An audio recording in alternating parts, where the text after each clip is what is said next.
जान साहिवाल से हमें अपडेट कर रहे थे, आपका बहुत शुक्रिया। का रुख करेंगे जहां हल्का पीपी 73 में ज़िमनी इंतखाबात के लिए पोलिंग बड़ी सुस्त रफ्तारी से जारी है।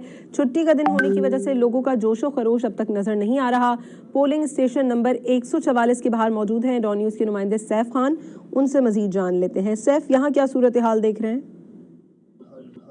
जी बिल्कुल, इस वक्त मैं सरगोदा की तहसील कोट मोमन के इलाका में मौजूद हूँ कि अगर बात की जाए इस ज़िमनी इलेक्शन की पीपी 73 की, तो यहाँ पर कुल वोटरों की तादाद जो है कि 2,77,970 वोटरान जो है कि आज अपना हक राह दही इस्तेमाल करेंगे, जिसमें मर्दों की तादाद 1.5 लाख और ख़वातीन की तादाद 1,27,000 कुछ वोटर हैं जो आज अपना वोट कास्ट करेंगे। इस हल्के में जो है कि 4 उम्मीदवार जो है कि मद्दे मुकाबिल हैं, जिसमें पाकिस्तान मुस्लिम लीग नून के सुल्तान अली रांझा, हक नवाज रांझा, हारिस रांझा और मियां मोहसन रजा जो है कि इन चारों के दरमियान कांटेदार मुकाबला देखने में आ रहा है।